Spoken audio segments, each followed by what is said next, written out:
My flight to China is tomorrow, but I'm not really sure how I feel anymore. Excited, unexcited, I can't even tell. But before I get into this video, I'll just read you a beautiful piece my girlfriend sent to me. She said, "This journey to China is long overdue and God is faithful. Thank God for the Nigerian experience and for keeping you safe.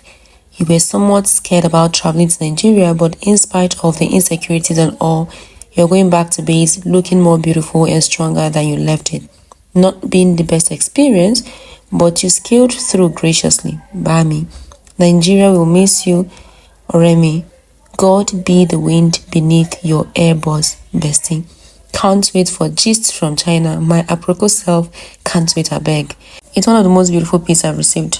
It's been 5 months, 6 days. I returned to Nigeria, a journey that was supposed to be a month's journey, or let's say a month and 2 weeks max, turned out to be a 5 months unprepared, unplanned journey. My Nigerian journey tested my faith, it tested my morality, it tested my patience, it tested my joy, it tested my relationship, it tested my finances, it tested my health, it tested my sanity. My Nigerian experience tested literally every single fiber of my life. I didn't see it coming. At first, I was really scared coming back home. I mentioned that in the first vlog I posted. I said, each time I remember going to Nigeria, my heart skips. I never knew that my body was actually scared of what she was to meet in Nigeria. My health deteriorated. My finances went down the drain. My relationships were tested. Every single thing. At first, I was really mad. I was frustrated. I was angry. I was complaining. Everything was just working against me. The system was working against me. Everything was just crazy. And I thought my yelling, screaming, getting angry could change anything. But it only ended up causing me more frustration. After weeks and months, about over a month to 2 months of returning to Nigeria, I got tired.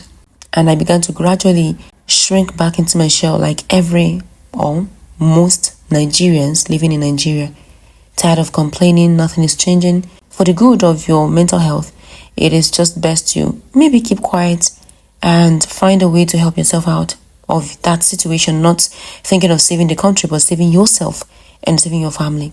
I came back to Nigeria and I still saw these people, these resilient people, thriving even in the midst of all this chaos that shook my entire being. I met new friends.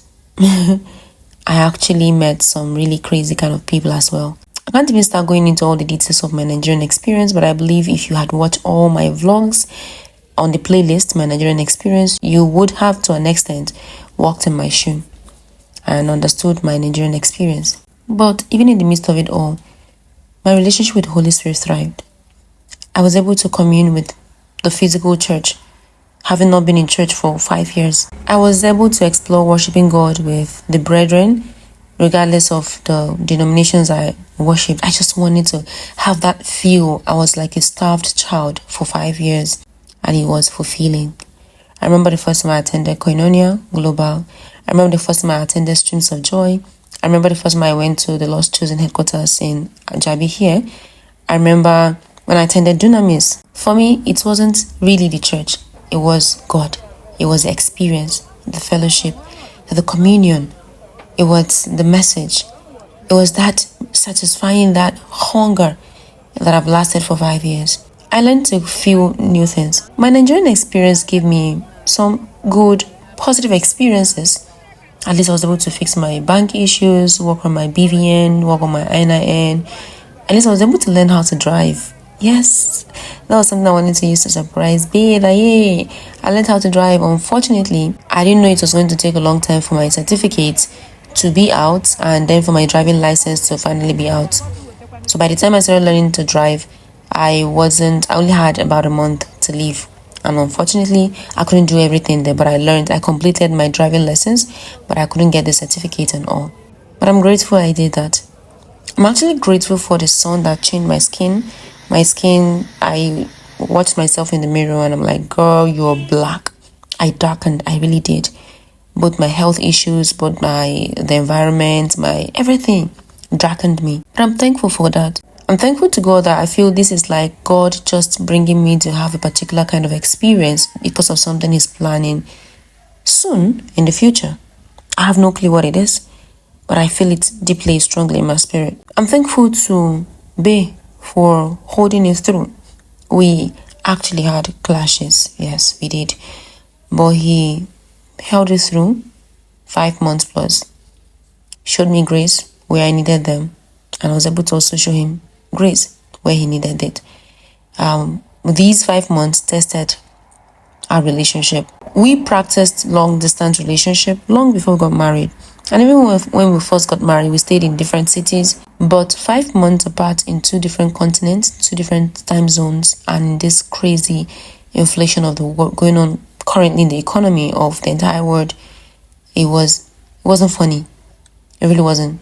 Worst part being that this wasn't planned at all. But I'm still grateful. And I am extremely grateful for the spiritual backing I got. I had a series of attacks in Nigeria. I thank God for my father in the Lord. I thank God for my fathers in the Lord who stood in the gap for me, my friends, my husband, my family. I do not take your labor of love and sacrifice, especially when I was sick. I do not take them for granted. God bless you. Instead of complaining, I just want to say thank you. I want to thank God. I want to look at the brighter side. Oh, I think I forgot to mention I traveled home. You saw the vlog. I went home to see my family after 4 months of being in Nigeria.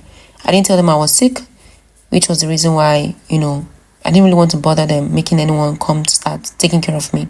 And which was why Ruth had to come to stay with me. Ruth was such a breath of fresh air. I really am grateful to God that she was able to stay with me, and she nursed me, helped me be there. She actually added beauty and color to my Nigerian experience, I must confess. I will still talk about my village experience, but let me also touch on this. I thank God for my siblings, my brothers.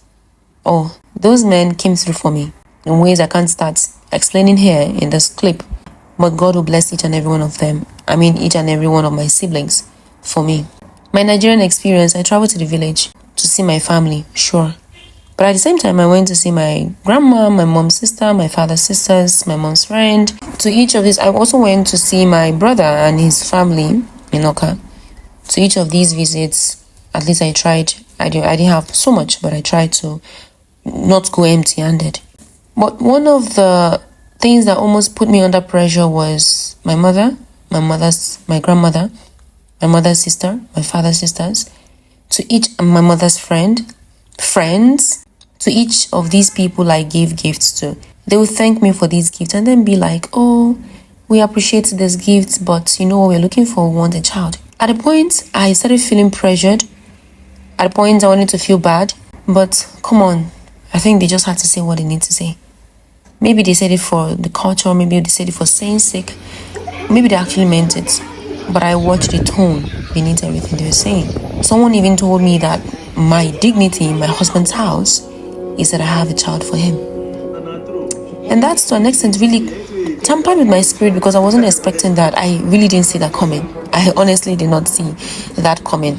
I wasn't expecting it in any way. But it came, and it was like a shock to me.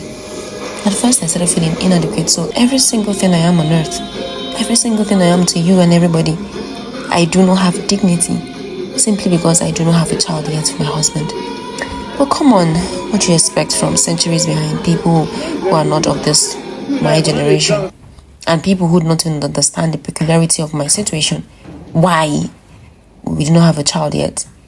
Whether it's medical, whether it's our choice, but they made their conclusions. But yeah, my joy is that I was able to go home. My joy is that even though unprepared, unplanned, I was able to do certain things I wanted to do. Not really wanted to do, but there's certain things I envisioned doing. I'm living in Nigeria today.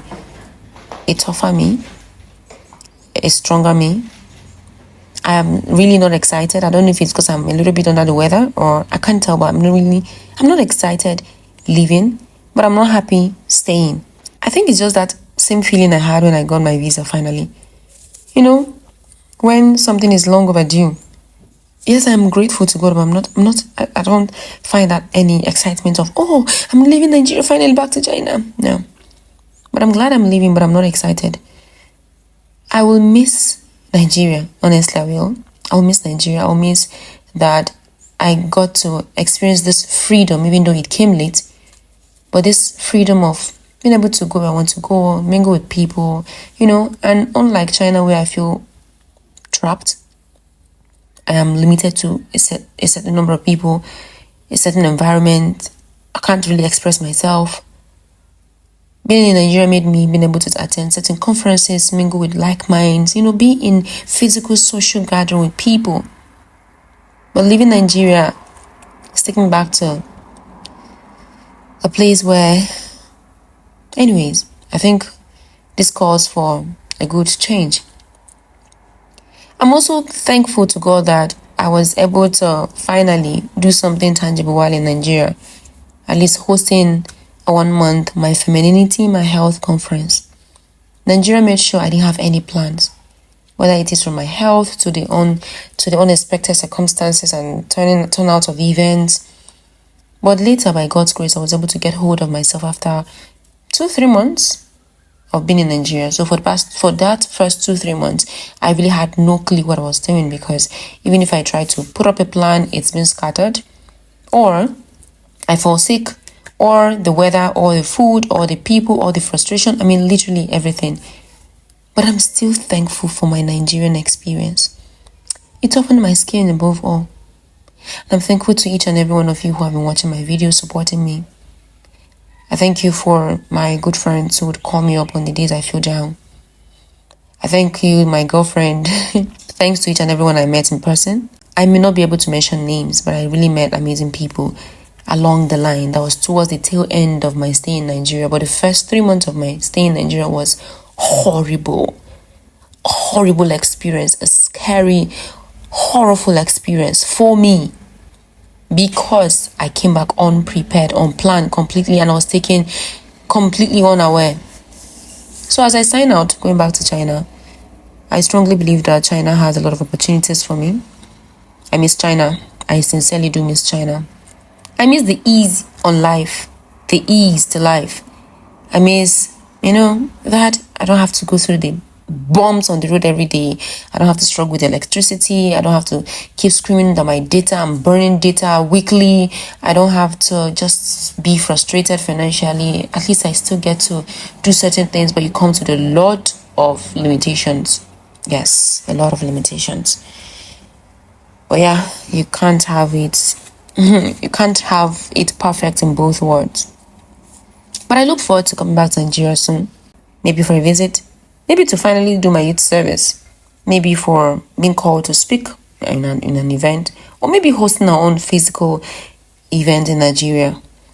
But I strongly believe and I know that God has a lot for me, both in China and in Nigeria. And I love you all. Don't forget to like, subscribe, share, and don't forget to make meaning out of your life.